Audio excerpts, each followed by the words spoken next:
The opinions you hear on Your Mountain from individual hosts or guests do not necessarily represent those of Your Mountain, our sponsors, or other entities we're affiliated with professionally or otherwise. You've waited long enough. Go listen to the show. There are millions of acres of opportunity out there. They belong to you. Every day, decisions are being made that affect your land, your water, your wildlife. You should know about them. This is Your Mountain.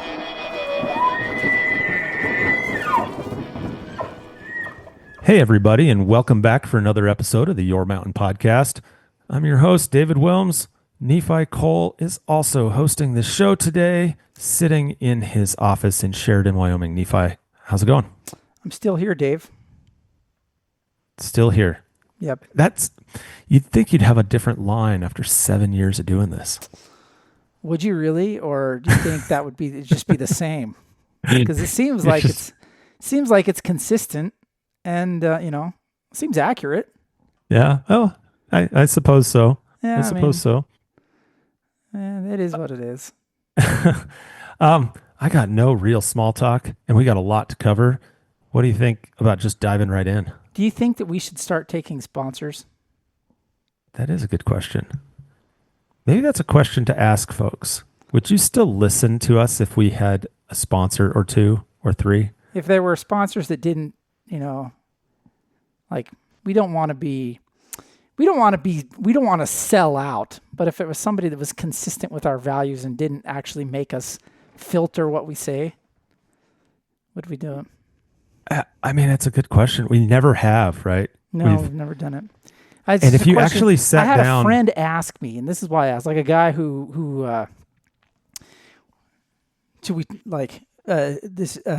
a guy who runs a fishing operation in a state where we would both very much like to fish.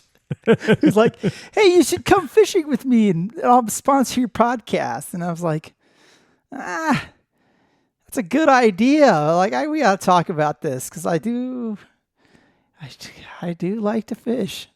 Anyway, all right. Yeah, I'll put it this way, and I'd be interested in what people say, but we've been doing this for 7 years. We've had people approach us about sponsorships in the past.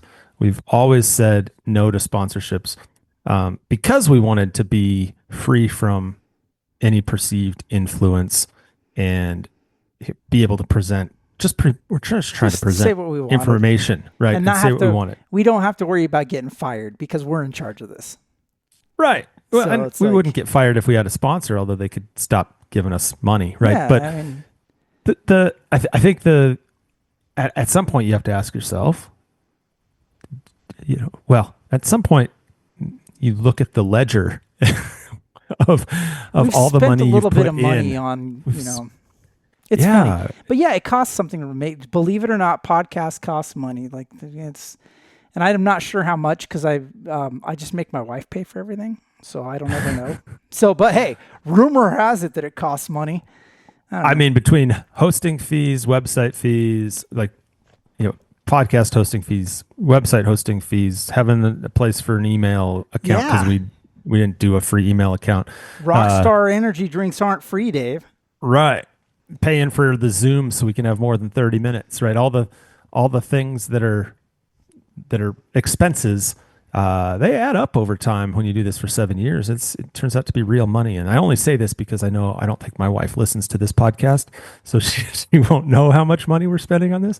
But it's a fair amount. And so it makes you wonder, should we be, are folks, are listeners open to listening to another podcast that has a few sponsors? Just a few ads in there. Just a question. Your Mountain at itsyourmountain.com. Let us know.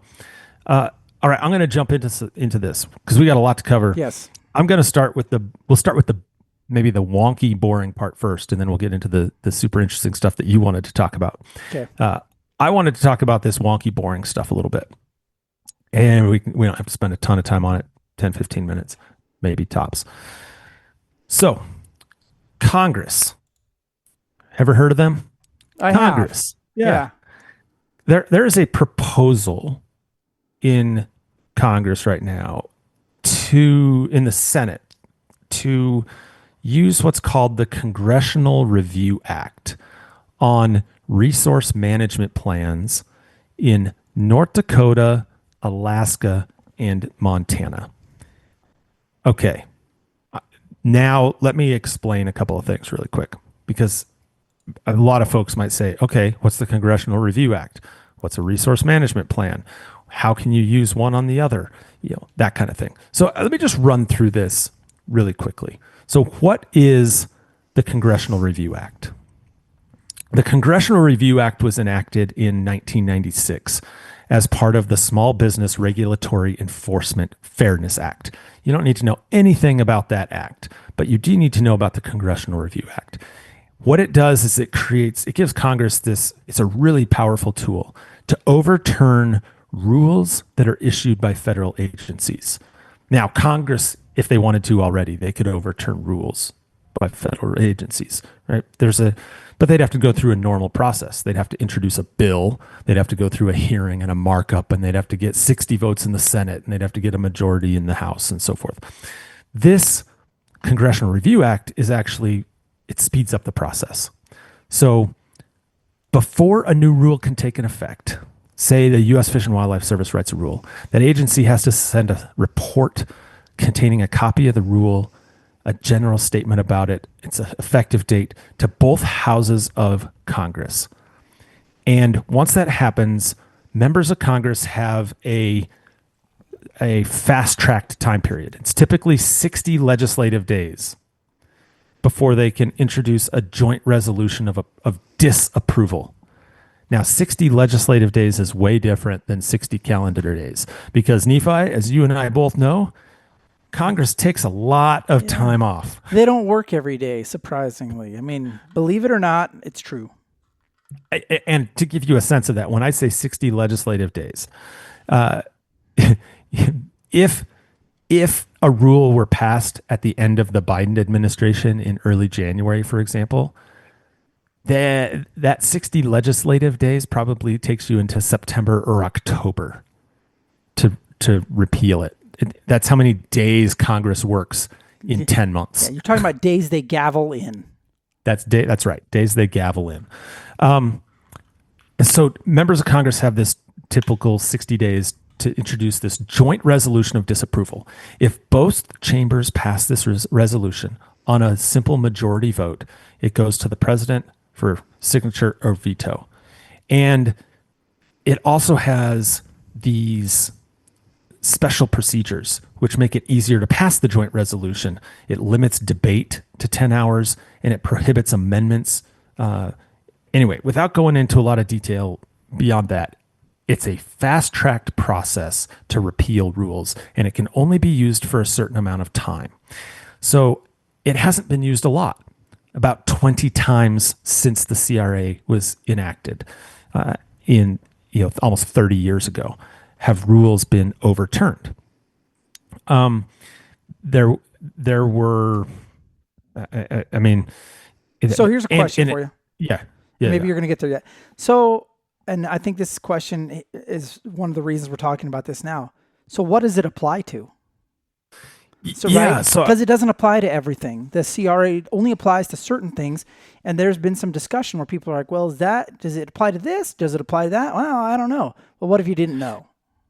Yeah, so it uses the term rule, and there's some debate. Does a resource management plan qualify as a rule, for example? I was going to get to that here in a second. Okay. Yeah. But before I get to that, here's a key provision of the Congressional Review Act. If Congress uses this power and repeals a rule, then there is a clause in that law that says no agency can reissue in substantially the same form a new rule. So if I bought a Toyota Tacoma and it was black, and that Toyota Tacoma was a platinum edition, I bought a black Toyota Tacoma. And let's say that the Congressional Review Act comes in. Just pretend, this is my corollary. It's like, no, we decided, it's within 60 days, we get to swap it out. I can't just go get another. I can't be like, I want the black TRD Tacoma that had, lockers in it, because my Platinum didn't. The other one's basically the same Tacoma. It's a black Tacoma, but it has lockers and different seats or something like that. Yeah. You may not be able to get a green Tacoma either. It's the same truck. Yeah. Yeah. You might not change the color of it. Still may not matter. Everything else on the inside is the same. So or you swapped out the entertainment system, but everything else is the same. Yeah. That might be substantially similar. It's still a black Tacoma. Yeah. And so then the problem you run into then is, like, let's say you had a rule that you're like, let's pull it back. Well, Dave, what if it's, you pulled it back because you wanted to change like a couple of things, not the whole thing. Yeah. Isn't that the same thing as swapping out my Tacoma?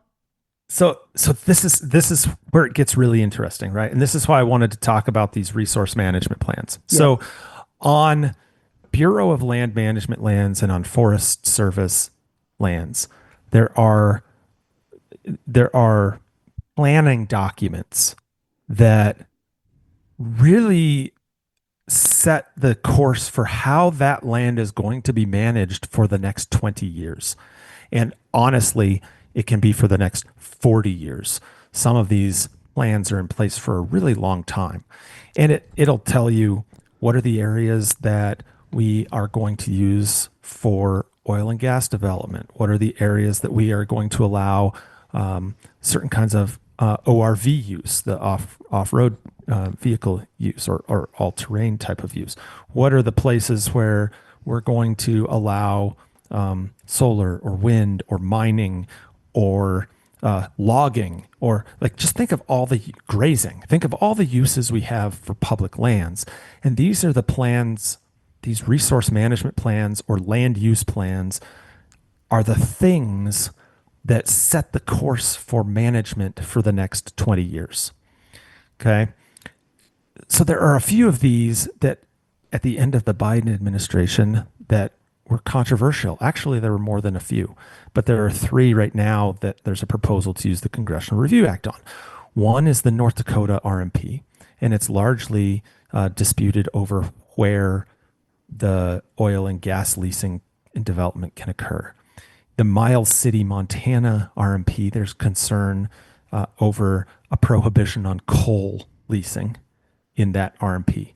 And then there's one in Alaska, and I'm drawing a blank on the reasons for concern there, right?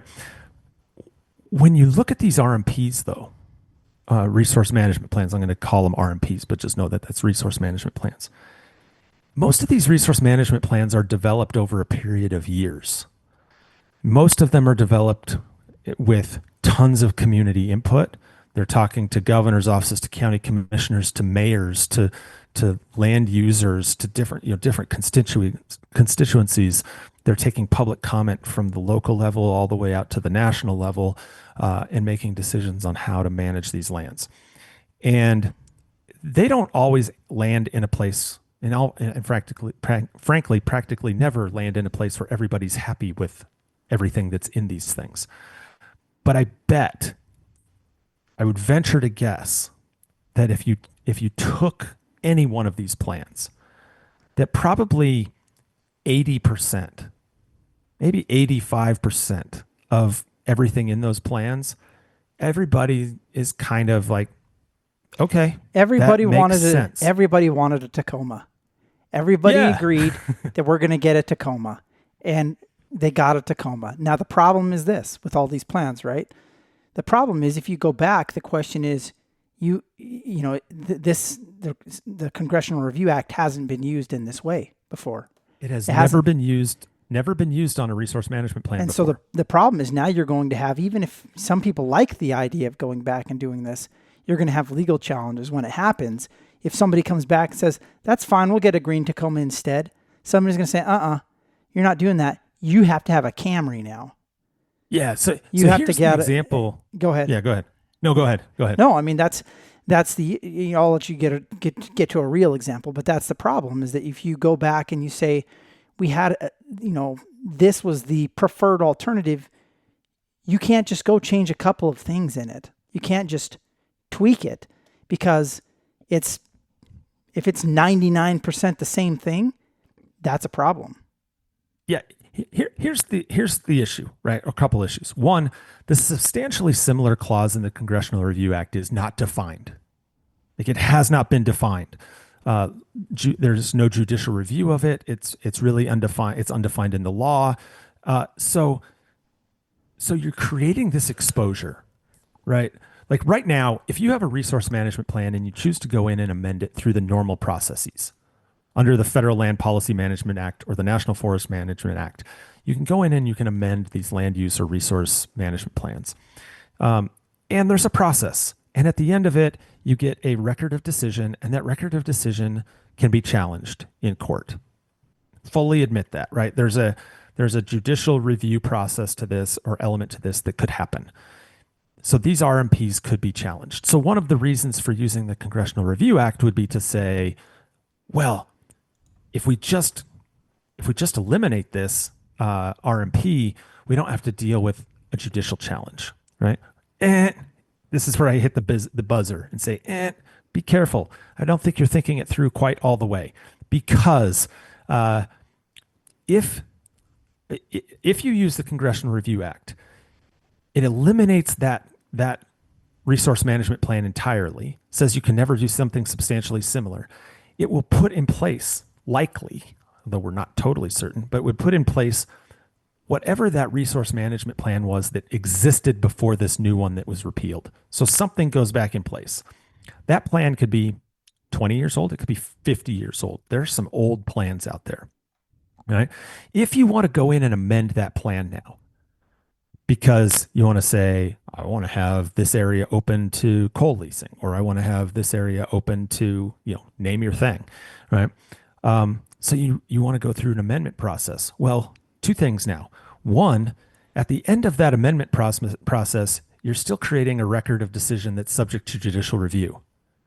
So you might get sued on it anyway, but now you've created, to your point, Nephi, you've created a new avenue of litigation, which is somebody is going to sue and say, that's substantially similar. You changed like 3 things in this 1,000-page document. You changed, 4 pages of it. And Congress already came in and said, you can't do that. So now you're potentially stuck. Like, you're stuck in the past. You can't advance as the science changes or as the needs of your community change, or the desires of the people for how you want to manage the lands. You could actually be stuck in a situation where you can't make the changes you need to actually manage the landscape. And oh, by the way, don't forget there's another avenue of litigation here. If your thought is, we're going to use the Congressional Review Act and then we'll start the amendment process now on this old process, instead of having to undo this existing RMP and go through litigation on it, we'll start from a prior RMP and maybe have litigation. Don't forget the other piece, which is whether or not a resource management plan is a rule under the Congressional Review Act hasn't been determined by a court yet. There have been a couple of agency determinations saying, yeah, we think it might be, but no court has actually said, yeah, it is. So you're inviting a lawsuit on that foundational question of, can you actually use the Congressional Review Act for this purpose too? Is an RMP a rule that's subject to the act, to the Congressional Review Act? So I say all this to say, there's some real issues here. And let me just make one final point, and let me bring it back to something that we've talked about a lot recently. And think about the land sell-off proposals that went through Congress. And you heard us talk about how there is a process under the Federal Land Policy and Management Act for disposing of federal lands that meet certain criteria. And the way that happens is it goes through the resource management planning process, this RMP process. During that RMP process, the agency can identify lands that are suitable for disposal because they satisfy certain criteria.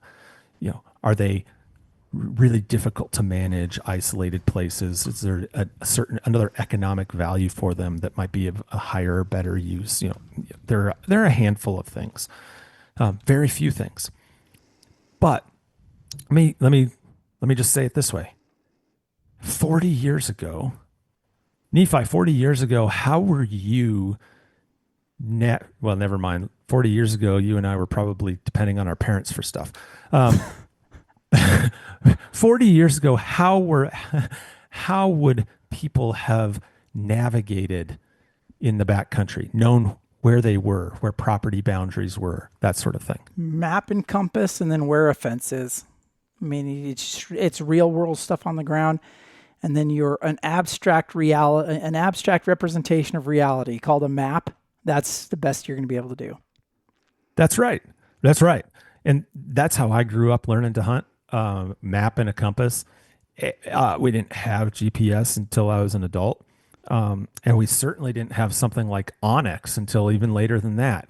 So lands that might have been suitable for disposal under a resource management plan 40 years ago might not be suitable for disposal anymore under a new resource management plan.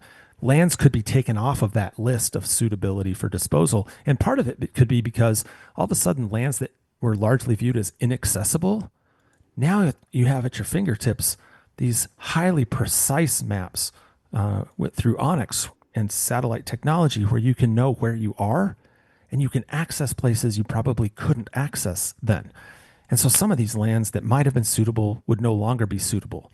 But if you used a resource management plan or use the Congressional Review Act on a resource management plan that was created, 7, 8, 9 months ago, and then have to revert back to one that was created in the late 80s or early 90s, you actually could be setting up a situation where lands could get sold that maybe shouldn't. Right. And that's just one example that I'd provide of a real world consequence of using the CRA, the unintended consequences of using a CRA on a resource management plan. And there are a number of others. It could just grind things to a halt, permitting activities for anything from a grazing permit renewal to an oil and gas permit or project area. There's just so much uncertainty using it this way.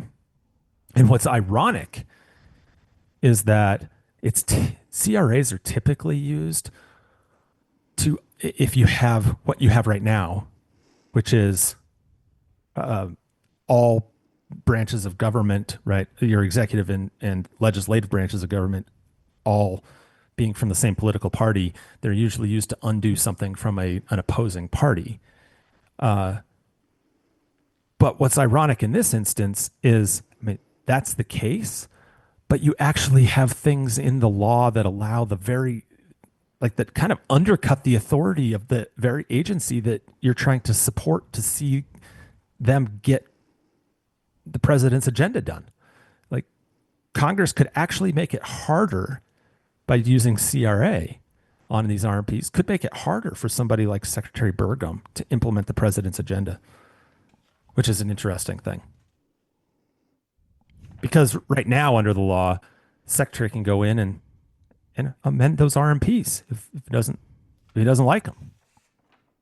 Anyway, that's what's going on right now. I know it's really, really wonky, but that's what's going on right now. The House is on recess until September, so nothing's going to happen on this for the next several weeks. But it's just probably worth being aware of and knowing that type of decision could actually have some fairly significant consequences on the ground, and most people wouldn't even know it. Yeah, I think that's interesting. Yeah, that's good. So now we can get into the fun stuff. Well, we talked about a little bit. You talked about these resource management plans, and the tie to disposal public lands, right? So it's through these plans that you had these areas that were identified or are identified as suitable for disposal. And the other thing that's going to happen is you're going to have that has been updated in these plans. And so where you may not have had any consideration of that, 40 years ago on a plan that's done recently, you're going to have an accurate description of those areas or at least you would hope to, of where it's actually appropriate, what the discussion should be, all those things should be in there. Well, that brings us to, a discussion about Leagate. Is that what we're calling it now? Yeah, it's Leagate. Are you copyrighted? That's copyrighted? Yeah, and we have T-shirts with it. It says, I was there for Leagate. So it's Your Mountain, I was there for Leagate 2025. So nice. Get your order in. You can get it where you get all of our other T-shirts. And it'll look great. You're going to love that shirt. Leagate 2025. All right, go on. You know who makes great shirts? Backcountry Hunters and Anglers does. You're right. They do make great shirts. Yeah, I was just on there. I just want to announce, Dave, that I have renewed my membership. And, have you really? Yeah, I just did it while we were talking. While you were talking about the Congressional Review Act, I was renewing my BHA membership. And good for you. I was buying a very chic new navy blue Keep Public Lands and Public Hands T-shirt. Very excited about it. Excellent. And I assume I'm just bringing this up because, for a couple of reasons. Just because there's a leadership change going on at BHA. We don't know what it looks like yet, but just to encourage everybody, if you belong to some of these organizations and you've supported them in the past, don't quit supporting them. They were really, really influential in Leagate and kind of what happened there. And a lot of people, that's been interesting because in the hunting community, I know, this discussion came up recently. There was an influencer on Instagram who's a hunting guy and runs a hunting organization for existing hunters who said, went out and said like, hey, thank all these other people who live in cities for this happening. And I think both you and I are like, no, the people who you thank for this are hunters, because at the end of the day, the fact that it wasn't when Lee backed off, when he said like, hey, you know what? I give up. When he cried uncle, he specifically called out hunting groups, one in particular, but it was clear that it was that organization, that tends to lean conservative, that actually, that's what made the difference for Lee. And I just, I think it's important to note that.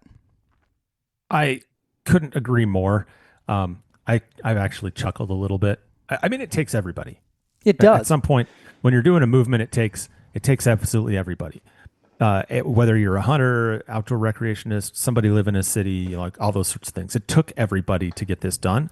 But people lose.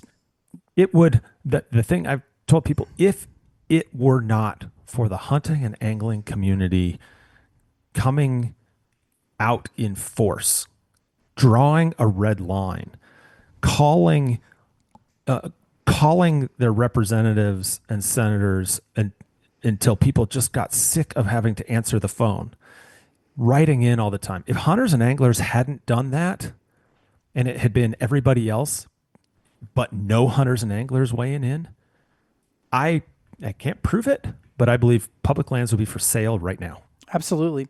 This is the 5% rule. And people forget it all the time because we live in a world where you listen to the 15% and the 15%, the outliers on the far sides of the issue.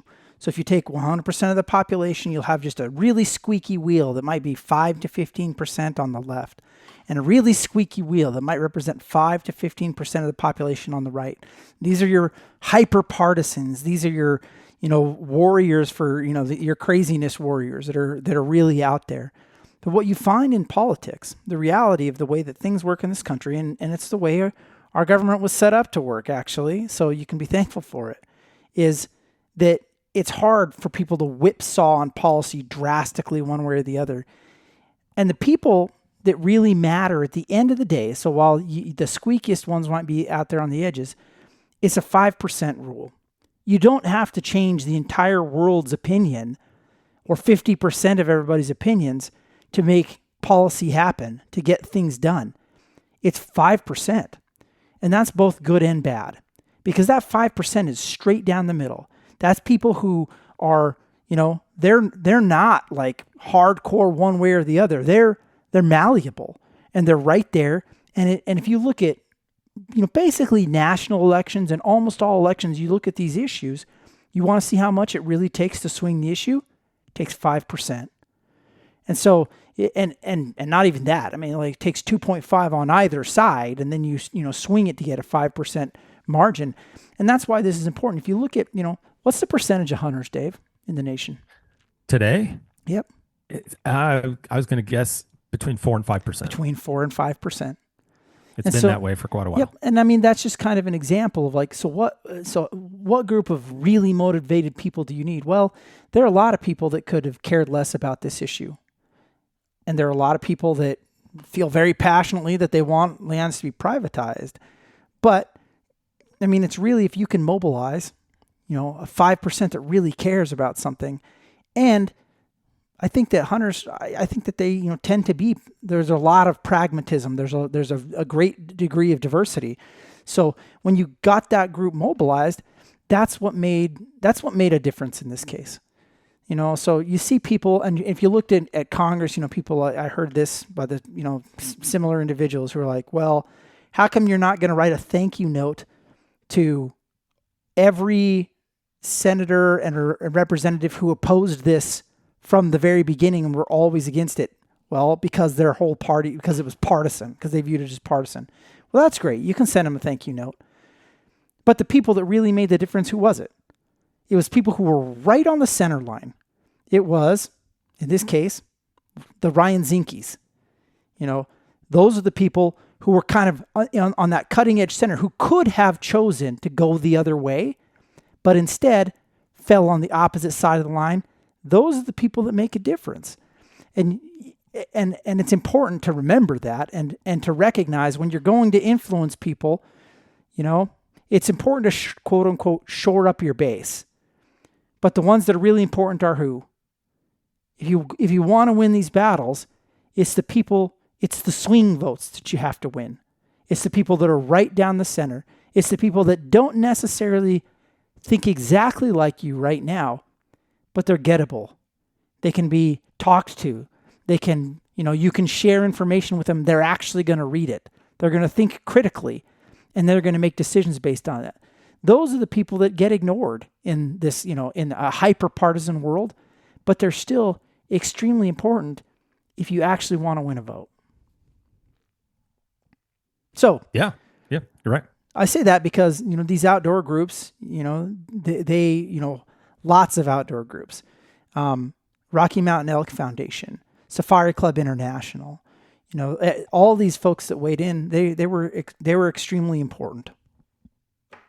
Now, that said, the reason I bring that up is because everybody, what do they say, Dave? Victory, what is it? Victory? So what, stealing victory out of the... Victory has 1,000 fathers and defeat is an orphan. Well, I wasn't going to get that one. Because in this case, like you have all these groups now, like every group under the sun who's ever been involved in, natural resource policy wants to take credit for beating, for the League 8 win. They don't all deserve it. They all worked on it, but really I think it's important to recognize that the National Wildlife Federations of the world, the SCIs of the world, those were the groups that, the Johnny Morris, these people that don't usually weigh in on something that's political like that came out and expressed, Joe Rogan and Cameron Haynes, that came out and did something very political. Yeah. That's what made a difference. Johnny Morris's leaning in and effort on this was huge. I don't even think people realize what he did. And for folks who don't know who that is.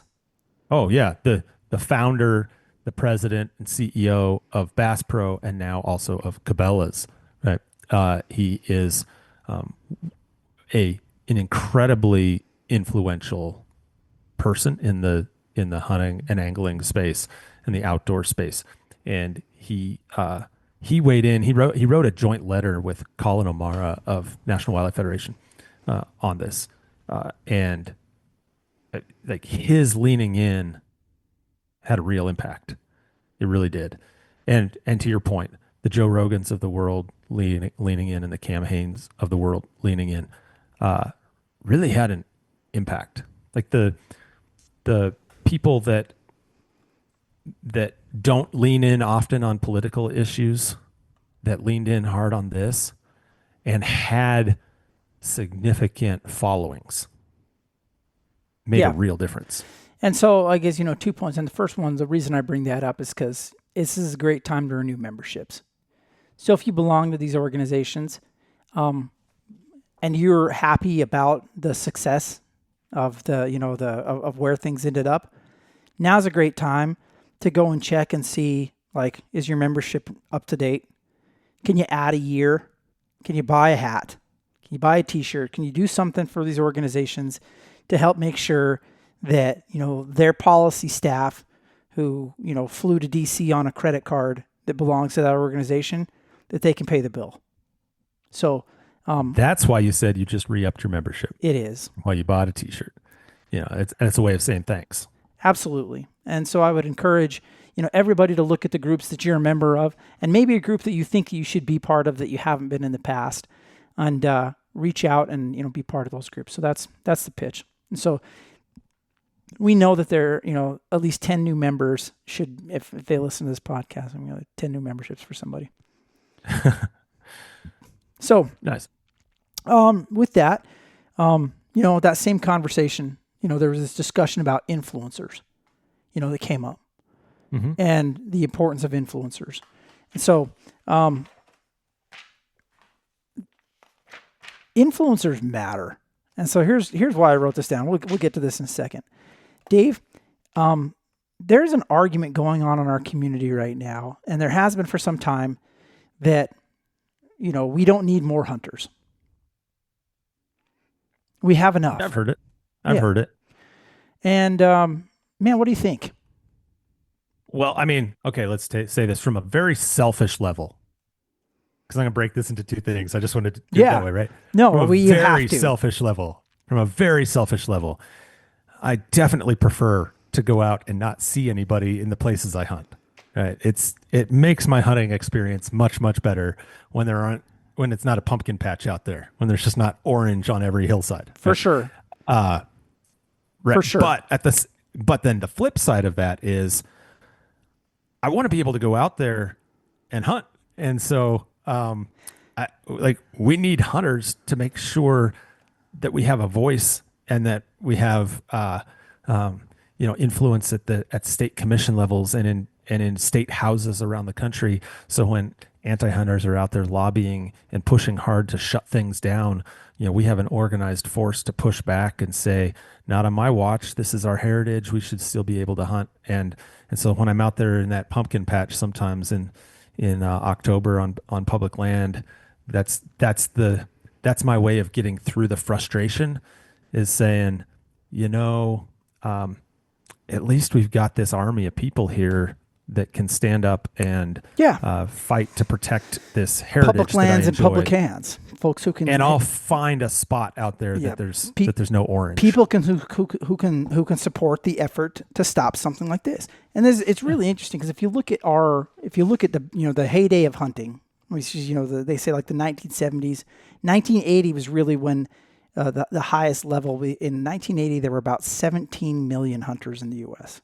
About 17 million. In what year was that? 1980. Yeah, okay. 1980.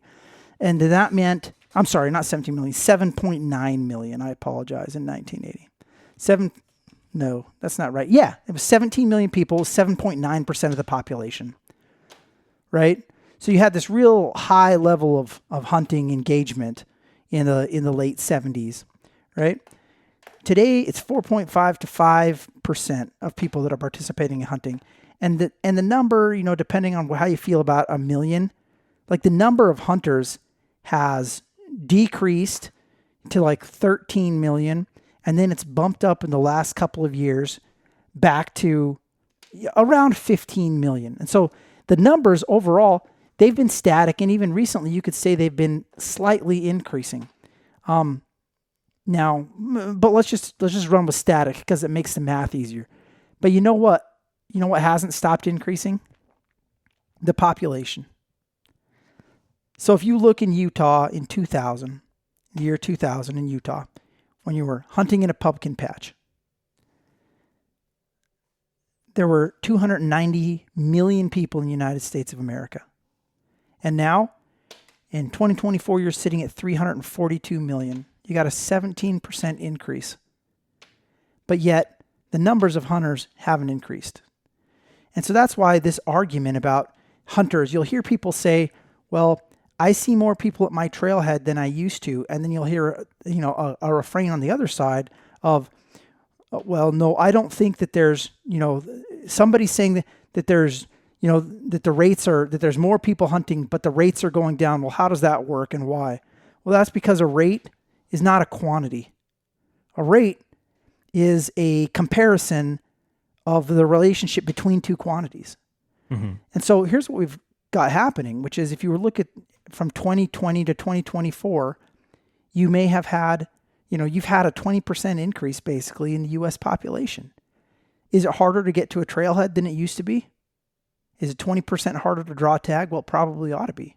Why? Because population keeps going up. But the number of hunters has stayed relatively constant to a slight bump up. And that's why two things can be right at once. So when people are arguing about this, that's why both of those things can be true. Yeah. So that's why you see like the total number of hunters have actually been going up it's a little increased bit. A little bit. Yeah. But as a percentage of the population, since the population is growing a lot faster than the number of hunters we have, that's right. See this number, sitting kind of at this 4 to 5% range. Yeah. And so the selfish party was like, what? It's like, you don't want more people at the trailhead, right? That's right. So let's just pretend the selfish part. Let's pretend the entire world does nothing for fun except hunt, right? Oh, yeah. And if that's the case, well, then okay. That's what's going to happen is anytime this grows, if the same number, let's just pretend it stays. Let's just say it stays at 5% the rate. Well, that means that if it stays at 5%, that means it's going to be harder to get to your trailhead, and that's just reality of hunters. And so I see the argument. I see the idea that we don't no more R3. Don't do it because, my experience, your personal experience is going to change. 20 years from now, it's going to change from what it was today. If the rate stays the same, if the rate's the same, your experience, you're going to have more people there. And, and one of the arguments on this is that this idea that, well, let's just grow the resource, right? Make more elk. We're in the golden age of elk. Yeah. The problem is you can't, there's a carrying capacity to every location, to every type of species. And at some point there is going to be, you're going to have to say okay, are there, if human population is going to increase, it's unlikely that, some populations of animals are going to increase at the same rate. And so it is going to create a management challenge, right? It's going to create an opportunity management challenge. But here's the problem. So if we just said, that's fine, so let's not have any more hunters. In fact, we could do with less. Let's let the rate go down. There are a few problems with that. Population is going to still continue to increase. We agree on that? That's right. That's right. I don't see that changing anytime soon. What percentage of the American population do you think probably outdoor recreates? Oh man, probably. Man, it feels like it should be a high number, but it's probably going to be lower than I think it is. It's 57%. That is okay. That's a good high number. That's according to OIA in 2023, 175 million people identified themselves as outdoor recreationists, folks who are participating in outdoor recreation. So, and interestingly enough, that rate, the quantity of people who identify as that versus the quantity of the population, guess what that rate's doing? It's increasing.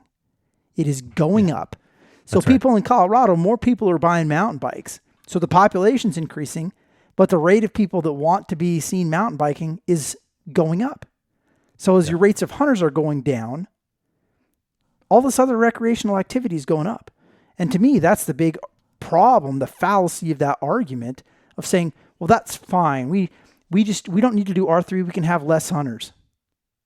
Well, you can have less hunters, but you're not going to have less people outside.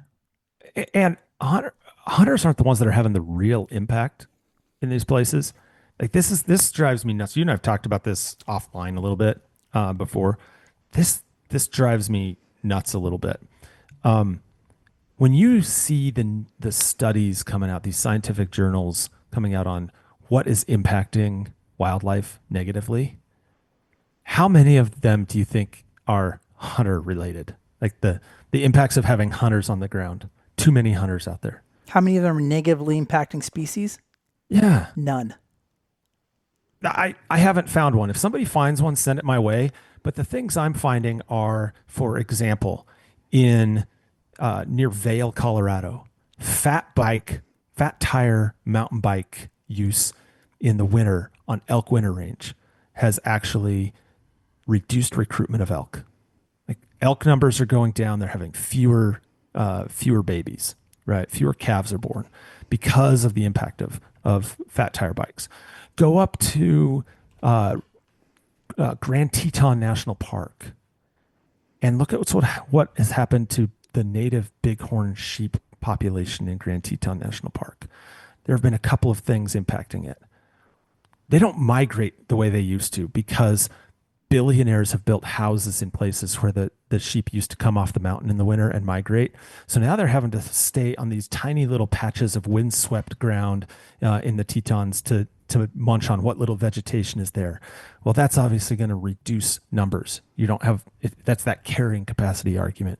We've artificially, limited the carrying capacity because we cut off their migration route. But then on top of that, backcountry skiers are in the winter are going deeper and deeper and deeper into the Tetons, into those pockets of places where those sheep are, and where they can actually get a little bit of grass, a little bit of feed, and they're disturbing them and pushing them out there, and it's impacting their fitness and overall health and the survivability of those animals. And that's happening. Those are two examples. That's happening all over the place. When you go to a trailhead now in the summer and you have to park a half a mile from the trailhead, like that has an impact. When you're going off trail in the summer and bushwhacking and checking out all kinds of new places and ridge running and all these extreme sports that you're seeing through social media. Look, I'm guilty. I do some of this stuff myself. I'm not saying that it's that I'm not without impact, right? What I am saying though is that the broader outdoor recreation community. Look, the last point I make, like the hundreds of miles, thousands of miles of new trails are coming online every year in the United States.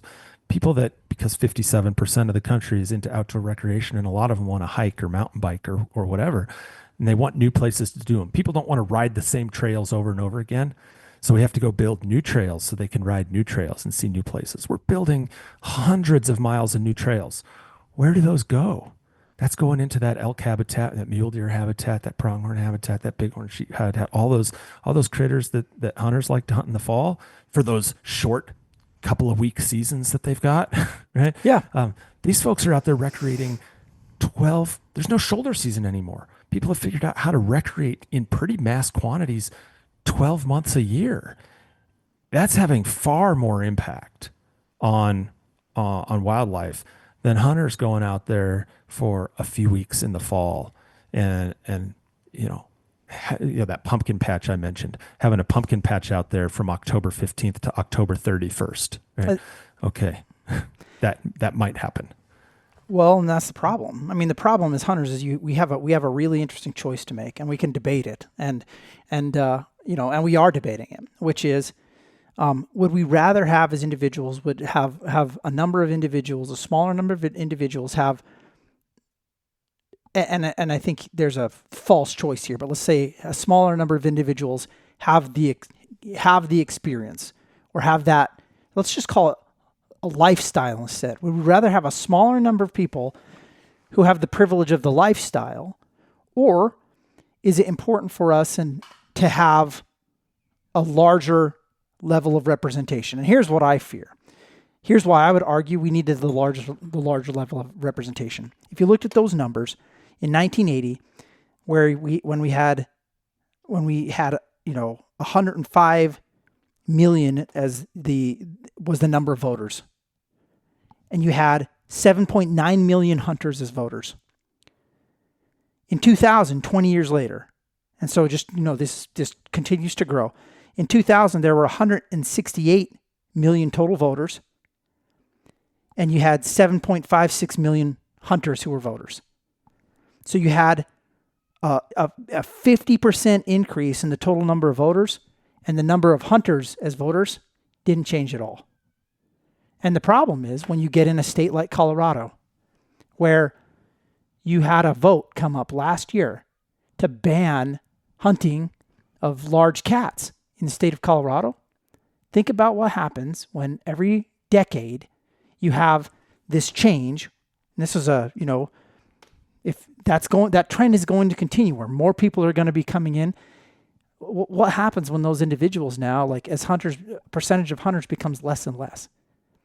Yeah, the hard part is then that small percentage of hunters, and we've been successful at this point on this, that small percentage of hunters has to educate the larger percentage of voters about why hunting is a good thing for conservation and why non-hunters should care about and support hunting as a form of conservation. But it means it's a lot of work for the hunting community. Let me now transition to why, as much as there's this backlash against the internet influencer, this is the reality. This is why the hunting community needs representatives who swing above their weight in terms of being able to reach the general population.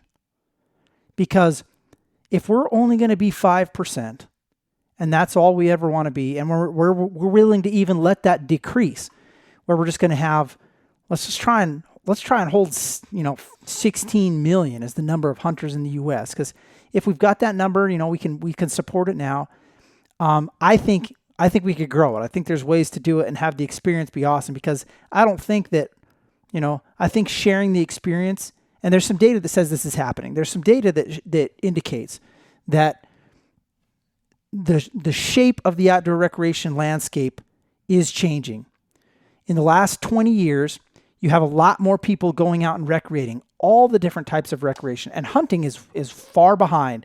You have basically 4.4% growth in outdoor recreation overall last year, and relative stagnation or slight increase in people participating in hunting and shooting sports. But here's what's happening. As the numbers of people participating in outdoor recreation are increasing, they're actually, in each of the endeavors that they do, statistically, verifiably, they're spending less time. So you have more Americans who are identifying themselves as like, oh, I'm a rock climber. But the guy who says, I'm a rock climber today, spends 50% less time in the field climbing rocks than the guy who self-identified as a climber 20 years ago. And it's the same across the board. It's the same with mountain bikers. It's the same with snowboarders. It's the same as with the fat bikers or whatever. And well, why? I imagine part of it is there's more demands. There are more things demanding time. But maybe also there's just this desire. I'm guessing. Let me guess. Let me do a guess. I don't think we know exactly. So we're just spitballing. I'll be totally wrong. Yeah, here's a spitball. We live in a fast-paced, need your media now environment, right? And you see influencers pushing out content, like just bam, bam, bam. They got to get more and more content, more and more things. And then their followers are like, well, I want to go see that place. I want to see that place. I want to see that place. And all they want to do is go out there and get their picture of themselves in that place that they can then post on social media. They're not actually all that interested in doing the real recreating in those places. They're interested in having people that follow them believe that's what they're doing. Social media. That's a guess. If you were to look at this, there's an interesting correlation with the growth in social media and the growth in participation in outdoor rec. They go along with each other because the experiential of it, like people want to have experiences, and it's gotten to the point where this is a fact where with the new generations, To them, experiences are more important than stuff. They would rather have the experience than have the thing.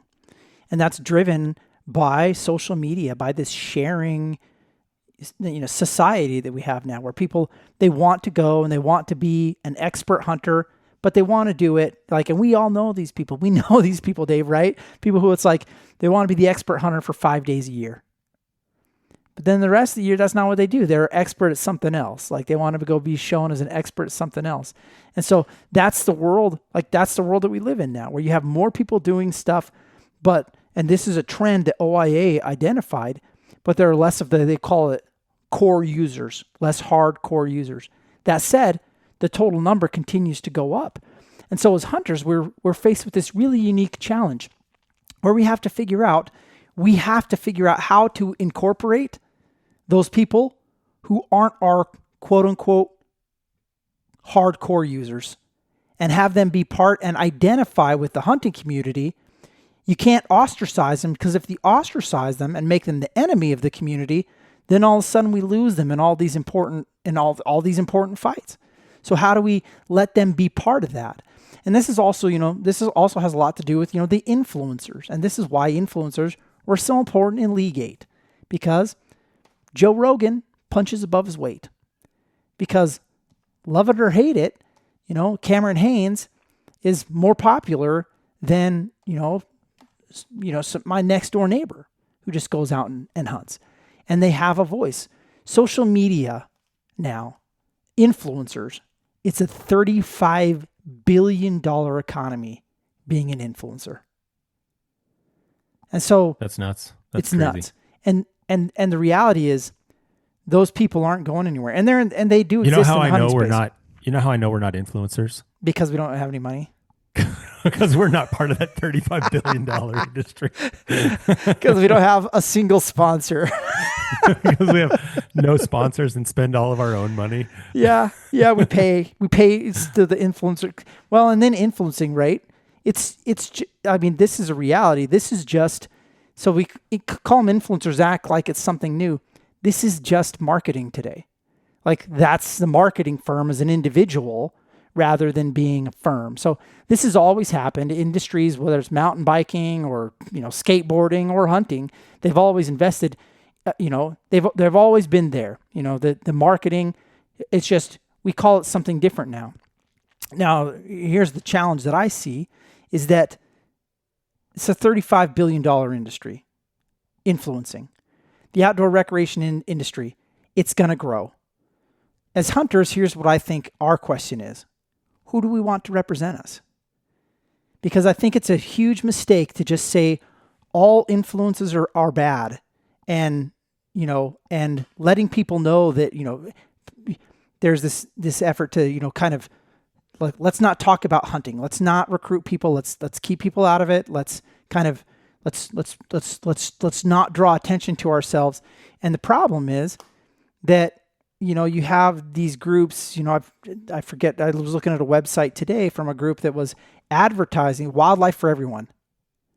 That was kind of making a big deal about hey, guess what? There's less hunters than ever, but more Americans are wildlife watchers. So we should be on game and fish commissions who are that's their purpose, is saying we should be calling the shots on management of wildlife. Well, yeah, that's an argument you could make. I don't know if you agree with it or not, but here's the problem as hunter. They're going to start to win those arguments, and they're going to win them if we don't have something to, fight back with. And what do you fight back with? You have to fight back with the numbers too. You have to show. You need a platform. You need a platform. Yeah. You need a way to talk. You need somebody to deliver a message, and it's got to be somebody that's, you can't just, if you're going to give a bullhorn to somebody, when Leagate comes back, if you want somebody to fight that battle, you can't invent that person at that moment. It doesn't work. You need to have a trusted voice who has invested in developing the relationships. And that's a reality of all politics. And this is just politics. If you haven't invested in the relationship previously, you're not going to be able to cash in on the relationship in the moment. And so in a situation like this, you could think about that in a lobbying way. Like if you don't have a guy who knows the lay of the land, if on Capitol Hill or in the State House, who has been investing in relationships, meeting people and growing political economy and the handshakes and the retail politics. If you don't have that guy, that guy doesn't just appear in the moment and be able to, swing a bat for you. It's got to be somebody that you've been investing in over time in growing that capacity.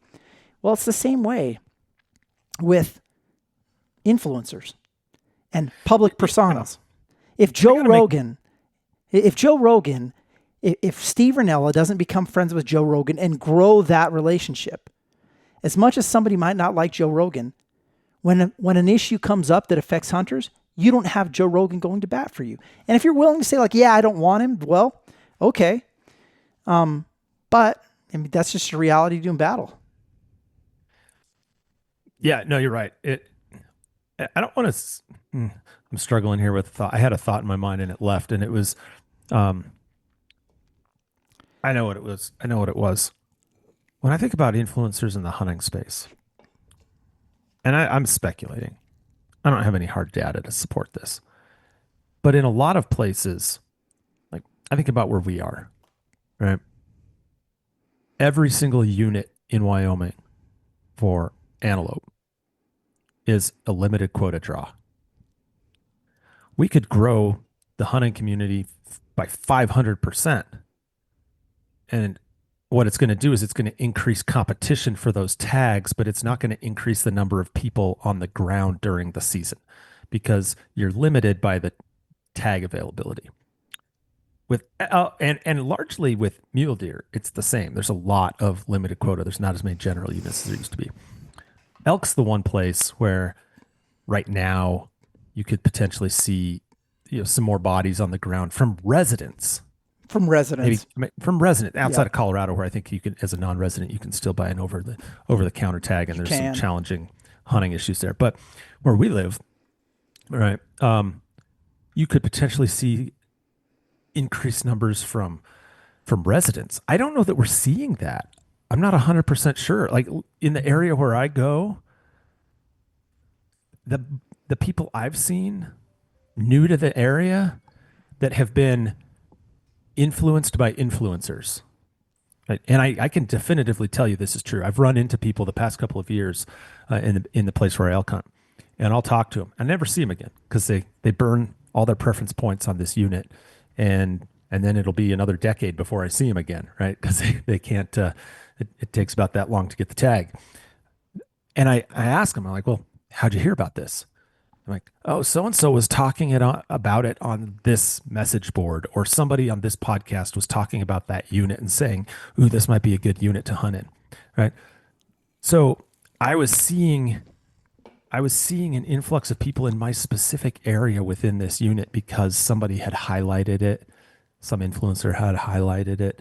But it means that they were not hunting in a different place because there were only so many tags available in the unit. Somehow an influencer focused them on kind of where I was.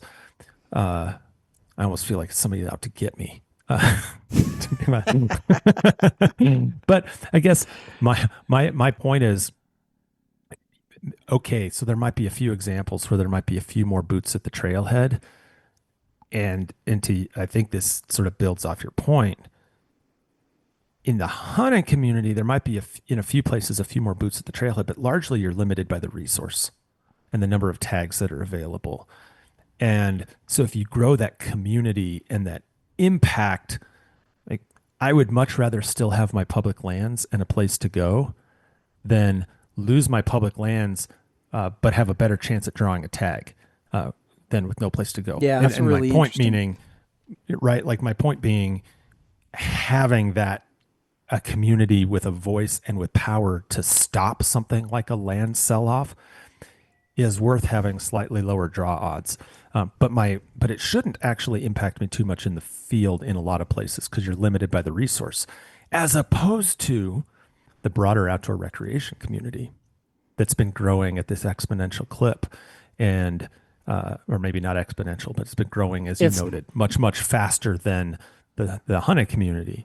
And the anecdote I told you before we started recording was I'm heading up to Canada next week, and I'm going to go spend a little time in Banff and Jasper National Parks. And I haven't been to Banff in 16, 17 years. And the last time I was there, you could drive up to Moraine Lake. And nobody knew what Moraine Lake was. It was, and I thought at the time, I'm like, arguably everybody still knew about Lake Louise, this iconic, beautiful place, right? I thought Moraine Lake was actually a more beautiful location than Lake Louise. But I was able to drive up to it, park, get out. There were a handful of other people there, but almost nobody compared to Lake Louise. Now, as I'm going up there, I found out you got to get bus tickets. You can't park there. You got to reserve your time to get to the lake. It's become this tourist destination, and it's been because of the influence of social media and things like Instagram and people going there and seeing this and highlighting it and influencers saying, go there, check this out. So it's made it harder. It's made it harder to see, but it's created more jobs for the local community. It's increased tourism dollars coming in. But you're not limited by the resource. They've just said we don't have the parking anymore. We'll just mass transport people in here. So the number of people in these places are growing, as opposed to, I might be wrong. People might write in and say, no, I'm seeing just tons of new people out there hunting. I'm like, there's still some limitations. Like there are only so many animals out there you can hunt, and only so many tags that are issued for a lot of this stuff. Yeah, it's 15 million, right? It's been fairly static. And that said, I think the danger again is in losing the influence. This is like, some people may disagree. If you're not worried about that, and I think that it's fair to argue that you don't care. To think that mountain bikers will start to save all the places. That you're not going to have to worry about it because the mountain bike community is going to pick up the slack. You don't need to go hunting because cross country skiers got your back. I think that's really dangerous because from what I've seen in the outdoor, this is true in the outdoor sports in the hunting community, if they can freeze you out and use that space that you were using, they will, as a user community. And it doesn't always happen that way, because one of the nice things is that in the outdoor recreation space, you find that nobody does just one thing. So where these, and this is, it's a blessing and a curse, as people get into camping, as the rest of the outdoor recreation community grows, guess what they also get into sometimes? Hunting. And I'm a climber. I'm a mountain biker. I ride motorcycles. I hunt. So, that's almost always, none of us, we all wear many hats. And because a lot of us have done what the rest of everybody else in the world has done in the information age. We try new stuff too. Just like they're trying their hand. And I probably sounded kind of critical of the outdoor recreation, the impact that outdoor rec is having. I'm just trying to compare it to the hunting community as a whole. For sure. Look, I am as guilty as the next person guilty. I have admittedly planned trips around things I've seen from influencers. Maybe my favorite one, this is a little embarrassing to say. Remember a few years back, I went and did a backpacking trip across Isle Royale National Park. Yep. And that one's limited. It's still not very visited, and it's limited by, there are only a few boats that go there and some float planes. So it's never probably going to be overrun with people. But the reason I decided to go there is I saw this meme online on Instagram. I think that's where it was, maybe Facebook. And it said, did you know that on the largest island, on the largest lake, there is a lake. The largest lake on that island has an island that has a lake and a smaller island on it. I'm like, I kind of want to see that. I didn't see any pictures or anything. I'm just like, that meme. I'm like, I kind of want to see that. I kind of want to see this island that has a lake with an island with a lake with an island with a lake on it. But I have planned other trips where I've just seen some really cool footage online, and I'm like, I wouldn't have thought to go there, and now I want to go there. Like it's really impactful stuff. Like it moves the needle on getting people outdoors. And I'm big into outdoors 12 months a year. I'm one of those that has impact. But I think the point worth making is there's scales of impact, right? The number of people out there hunting is so much different than, I mean, what did you say it was? 14 million? Yeah. It's around, 15 million is an easy number to say. And it's fluctuated between, I think it was down as low as 13-ish. And then you're about 15 now. Let's see, I've got it written down here someplace, but it's not. But the point being, like compared to what, 100 and well, the thing is, it hasn't grown like the population has, and that's the thing that's really important. Is you've had population growth of 20% basically in the last 20 years. Yeah.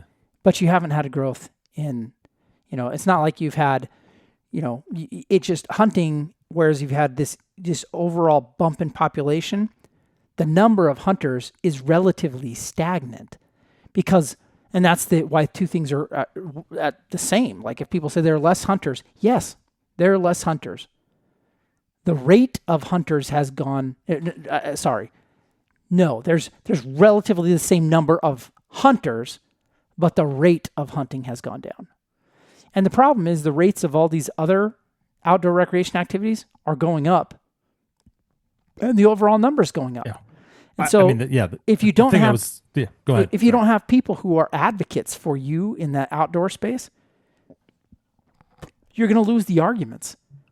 And that's the concern that I have. And that's why I think, we have to find ways to we have to take people hunting. And that's the issue. Like, I think we need to grow it. I think we need to look for opportunities to say, like, yeah, you're not a backcountry hunter. You're not going to go take a backpack and hunt elk. That's just great.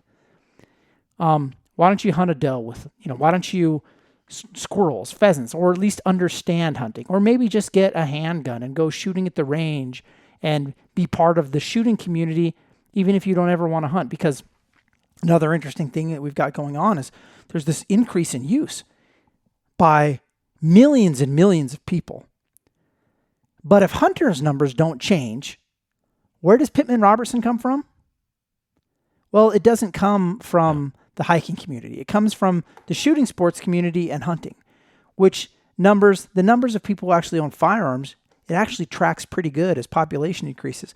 And so you're seeing this big influx in PR money coming in because of shooters who aren't hunters.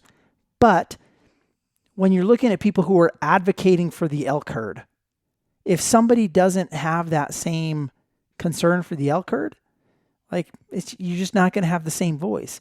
When they're picking commissioners, you can't continue to have a smaller percentage of the population and hope that they're always going to be the ones sitting on the Game and Fish Commission.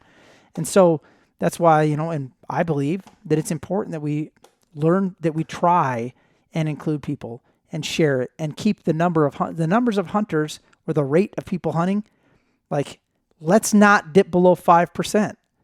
And if that's what if that's where we're going to be, if it's going to be 4 to 5% of the population, if we can hold it at, let's say, 4% of the population, guess what? The population is going to increase. And we're going to have to find a way to share the outdoors.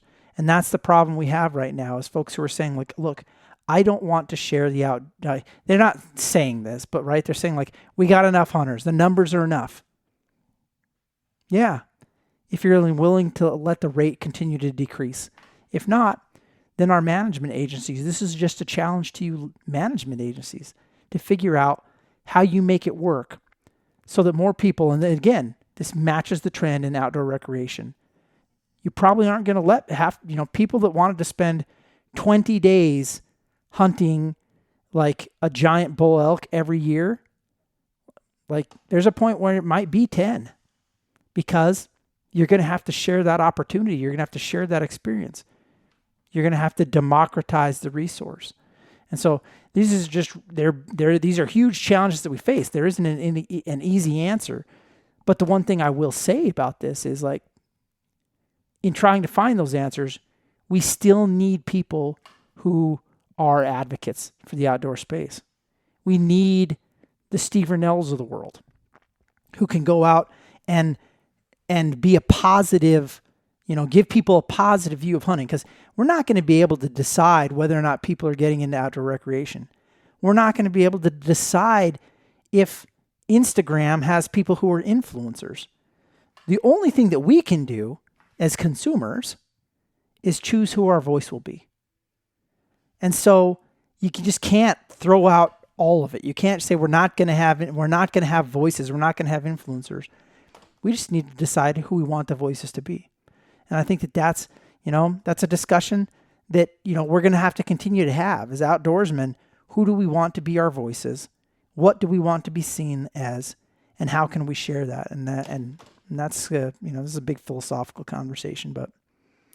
So here's how I'll summarize that big philosophical conversation, because I think we're running out of time here. Yeah, we need to be done.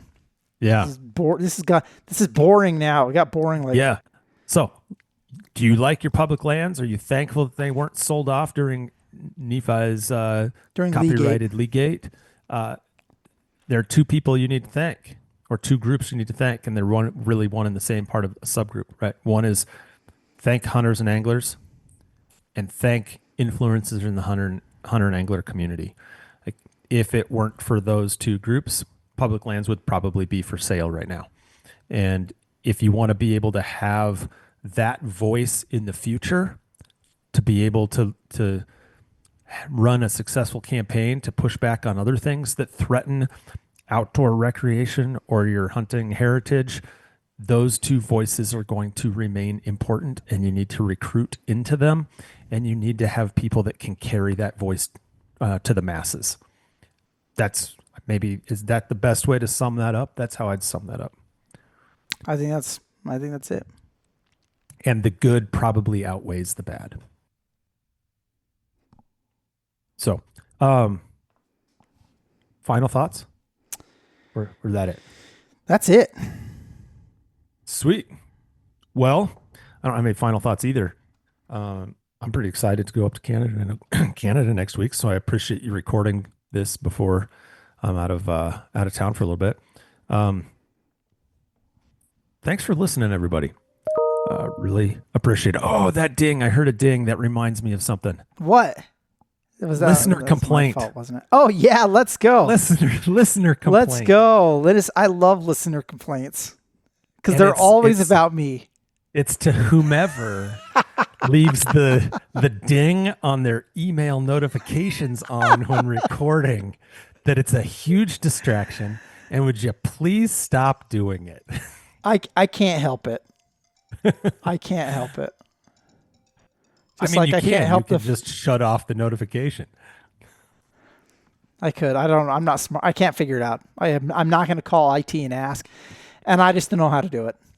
Evidently you are so important that you just want to show people how important you are by having your email notifications ding repeatedly during a podcast recording. So there's your sorry guys listener complaint. It could be for me too. I don't know. I don't know how to turn mine off either. But I'm guessing it's on your end because you're the one with the Zoom capturing the sound, right? It is. It's me. Anyway, I had to end with that. Sorry, Nephi. I thought it was hilarious. Needed to share it with you in a public setting to shame you just ever so gently. Sounds good, Dave. I appreciate it. If in the background you heard some little beeps and things like that, it's because I was paying for my T-shirt.